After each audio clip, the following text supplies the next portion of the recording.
Parul university के placements का कोई रिप्लेसमेंट नहीं, इसलिए टॉप कंपनीज की फर्स्ट चॉइस। आप तो समझ ही गए होंगे। Join Parul university, Vadodara, Gujarat.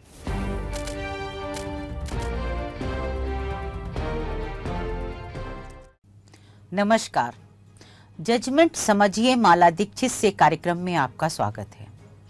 आज मैं आपके साथ चर्चा करूंगी कि वक्फ संशोधन कानून 2025 के बारे में सुप्रीम कोर्ट का जो ताजा आदेश आया है उससे मुस्लिम पक्ष बहुत खुश क्यों नहीं है।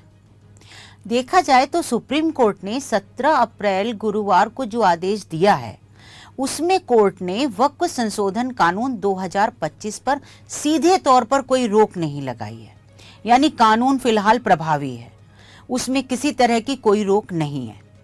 कोर्ट का आदेश वक्फ के कुछ पहलुओं के बारे में है जिनके बारे में केंद्र सरकार ने स्वयं कोर्ट को भरोसा दिलाया है कि वह कोई कार्रवाई नहीं करेगी। अब देखते हैं कि कानून की वो कौन सी चीज है जिन पर अगले आदेश तक केंद्र सरकार ने कोई कार्रवाई न करने का भरोसा दिलाया है। देखा जाए तो कोर्ट ने आदेश में अपनी तरफ से तो कुछ नहीं कहा है, लेकिन केंद्र सरकार की ओर से पेश सॉलिसिटर जनरल तुषार मेहता का बयान आदेश में दर्ज किया है और वही कोर्ट का आदेश हो गया है।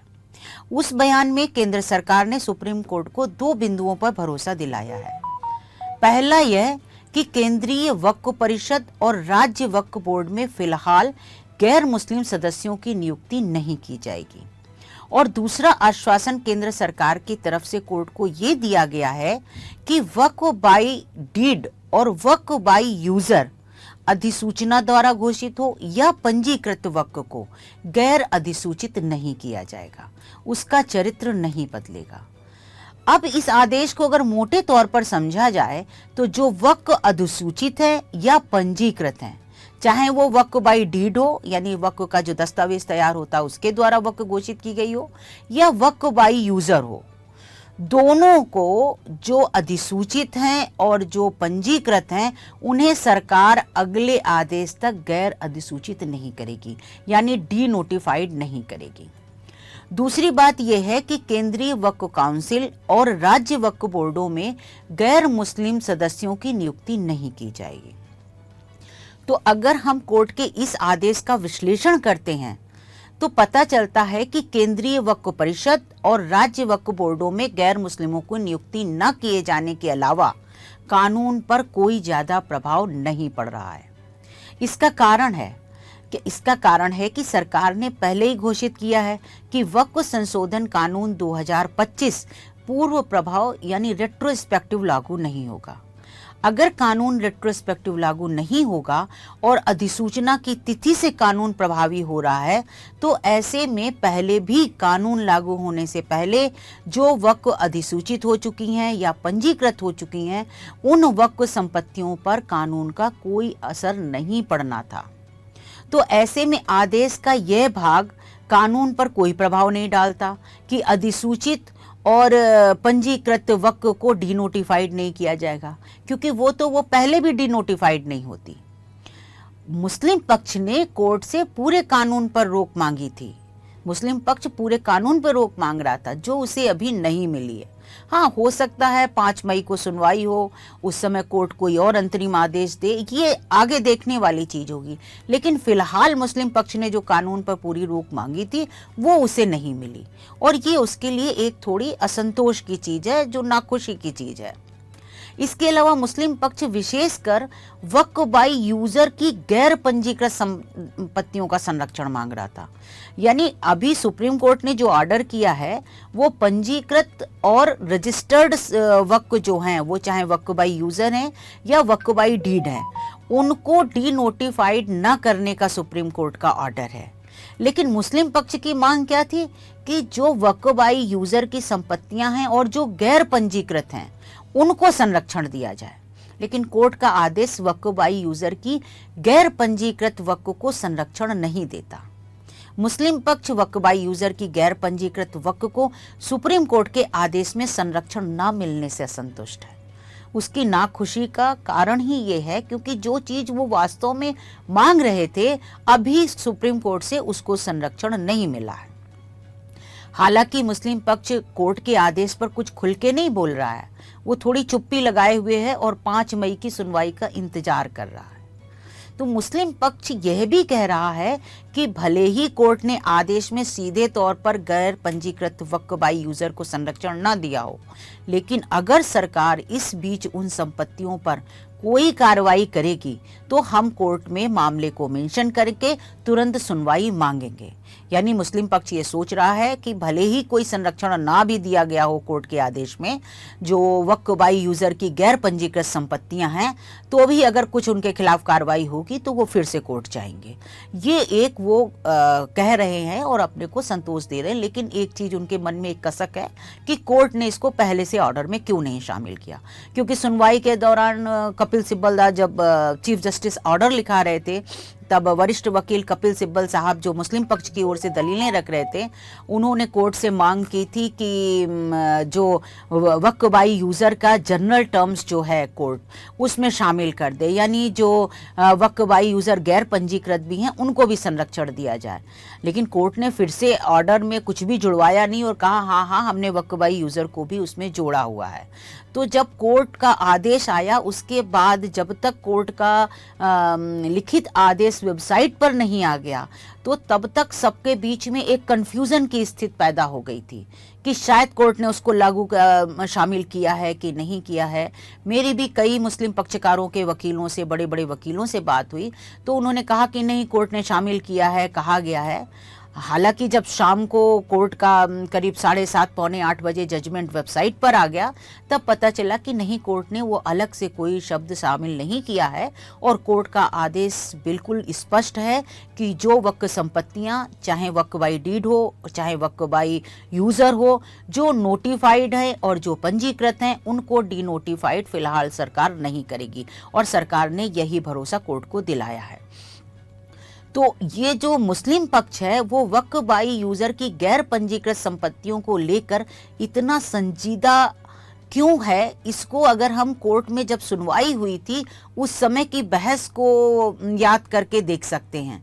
सुप्रीम कोर्ट में बहस के दौरान मुस्लिम पक्ष की ओर से पेश वरिष्ठ वकील अभिषेक मनु सिंघवी ने वक्फ बाई यूजर की गैर पंजीकृत वक्फ को संरक्षण देने का अनुरोध करते हुए कहा था कि एक आंकड़े के मुताबिक वक्फ की कुल करीब 8 लाख संपत्तियां हैं, जिनमें से 4 लाख संपत्तियां गैर पंजीकृत हैं और नए कानून में वक्फ बाई यूजर की अवधारणा नहीं रखी गई है। यानी वक्फ की जो संपत्तियां हैं उसके दस्तावेज दिखाकर उन्हें पंजीकृत कराया जाएगा। मुस्लिम पक्ष का कहना है कि उन्हें कागज दिखाने के लिए नहीं कहा जा सकता, क्योंकि वक्फ बाई यूजर जो है वो इस्लाम में जो इस्लाम का अभिन्न अंग है और ये शुरू से है, तो इस चीज को सरकार खत्म नहीं कर सकती है। ये हमारे धार्मिक चीजों में दखलंदाजी है। और उनका ये भी कहना था कि उन्हें कागज दिखाने के लिए नहीं कहा जा सकता, क्योंकि वक्फ बाई यूजर के कागज हैं ही नहीं, हो ही नहीं सकते हैं, वो तो उपयोग के आधार पर वक्फ है। इसी जगह हम आपको थोड़ा सा समझा देते हैं कि वक्फ बाई यूजर क्या होता है। एक्चुअल में वक्फ बाई यूजर वो चीजें हैं जहां पर कभी कोई वक्फ डिक्लेयर नहीं की गई, घोषित नहीं की गई कोई संपत्ति वक्फ, लेकिन उसका उपयोग होता रहा। जैसे किसी जगह पर नमाज पढ़ी जाती रही, वहां पर उस मस्जिद को वक्फ संपत्ति या कुछ घोषित नहीं किया गया, लेकिन वहां नमाज पढ़ी जाती रही, वहां मस्जिद हो गई, तो उसको वक्फ बाई यूजर मान लिया गया। और इसी तरह जो पुरानी बहुत सी मस्जिदें हैं, चीज़ें हैं, उनके बारे में मुस्लिम्स ये कह रहे हैं कि वो वक्फ बाई यूज़र हैं, उनके कागज मांगेंगे तो हम कहाँ से देंगे। तो उनका ये कहना है कि जो 200-300 साल पुराने वक्फ हैं उनके कागज कहाँ से लाएं हम। और यही बात सुनवाई के दौरान चीफ जस्टिस संजीव खन्ना ने भी एक टिप्पणी में कही थी कि ये लोग कागज कहाँ से लाएंगे, 16वीं-17वीं शताब्दी की मस्जिदों के कागज वो कैसे देंगे। कोर्ट ने यह भी कहा था कि रजिस्ट्रेशन कानून तो ब्रिटिश शासन में लागू हुआ है, उसके पहले तो रजिस्ट्रेशन नहीं होता था, तो फिर रजिस्ट्रेशन पहले से कैसे हो जाएगा। लेकिन कोर्ट की इस टिप्पणी को हिंदू पक्ष दूसरी तरह से ले रहा है। जो दूसरा पक्ष है वो उसको उसी तरह से दलीलें ले रहा है कि कोर्ट ने जो टिप्पणी की है उस पे हिंदू पक्ष का कहना है कि अगर 200-300 साल पुरानी मस्जिदों के कागज नहीं हो सकते हैं तो फिर 500-600 साल पुराने मंदिरों के कागज कैसे मांगे जा सकते हैं। तो क्या कोर्ट सभी धर्मों पर कानून समान रूप से लागू करेगा? जैसे मस्जिद बाई यूजर हो सकती है तो मंदिर बाई यूजर क्यों नहीं हो सकता? तो ये जो चीज आ गई है कि जो कानून होगा, कानून तो सभी धर्मों के लिए बराबर होना चाहिए। ऐसा तो नहीं कहा जा सकता कि एक धर्म की संपत्तियां जो हैं उनके बारे में कागज नहीं हो सकता, वो नहीं दिखा सकते क्योंकि वो बहुत पुरानी है, क्योंकि तब रजिस्ट्रेशन नहीं होता था। हालांकि राजस्व रिकॉर्ड में चीजें चढ़ती थी, पहले भी और आज भी, पुराने में भी चढ़ी हुई हैं, लेकिन ये तर्क तो हो सकता कि अगर उनसे नहीं मांगेंगे तो दूसरे पक्ष से भी ना मांगे जाए, यानी अदालत में या सरकार के सामने उनको नहीं पेश करना पड़े। लेकिन ऐसा होता नहीं है। जो सरकार चलती है, जो देश चलता है, वो संविधान से चलता है, नियम कानून से चलता है और सभी धर्मों को समान रूप से जो संवैधानिक प्रावधान है और जो कानून है उनका पालन करना पड़ता है। अब मुस्लिम पक्ष वक्फ कानून को धार्मिक मामलों में सरकार की दखलंदाजी के आधार पर चुनौती दे रहा है और इसे संविधान में मिले धार्मिक स्वतंत्रता के मौलिक अधिकार का हनन बता रहा है।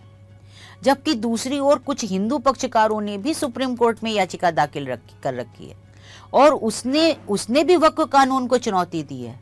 जो हिंदू पक्ष ने याचिकाएं की हैं, 2 याचिकाएं हैं। एक याचिका उत्तर प्रदेश की पारुल खेड़ा है जो गौतम बुद्ध नगर की रहने वाली हैं, उन्होंने दाखिल की है, और दूसरी याचिका सुप्रीम कोर्ट के ही वकील हरिशंकर जैन की ओर से दाखिल की गई है। और उन दोनों याचिकाओं में मूल वक्फ कानून जो है, वक्फ कानून 1995 और अब वक्फ कानून 2013 और अभी का जो वक्फ संशोधित कानून 2025 है, इस सब को चुनौती दी गई है और कहा गया है कि पूरा वक्फ कानून मतलब शुरू से ही गैर संवैधानिक है, क्योंकि ये कानून हिंदू पक्ष के हिंदुओं के साथ और गैर मुस्लिमों के साथ में भेदभाव करता है। उन लोगों का कहना है कि वक्फ कानून एक संप्रदाय, एक समुदाय विशेष को धार्मिक संपत्तियों को संरक्षण देता है, यानी मुसलमानों की संपत्तियों को वक्फ कानून में संरक्षण दिया गया है, जबकि ऐसा संरक्षण हिंदुओं की संपत्तियों को या गैर मुस्लिमों को संपत्तियों को नहीं है। हिंदू ट्रस्ट मठों या बौद्ध मठों या इनको सबके बारे में, उनकी संपत्तियों के बारे में ऐसा कोई कानून नहीं है।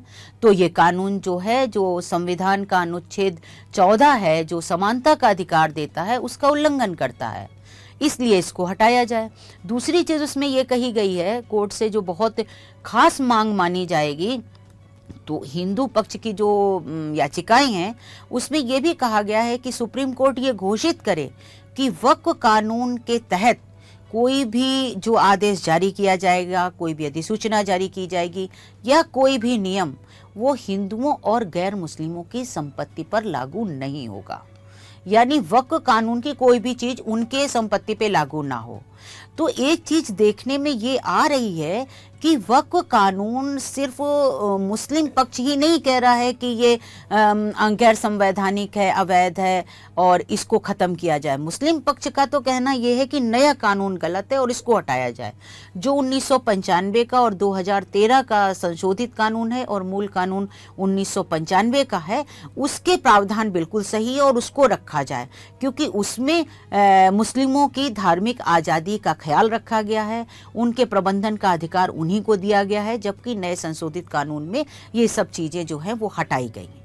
लेकिन दूसरी ओर इसी कानून को और मूल कानून को, दोनों को चुनौती देते हुए हिंदू पक्ष का कहना है कि ये तो पूरा का पूरा वक्फ कानून ही पक्षपाती है, जो सिर्फ एक समुदाय, एक धर्म के लोगों को संरक्षण देता है, इसलिए इसको खत्म किया जाए।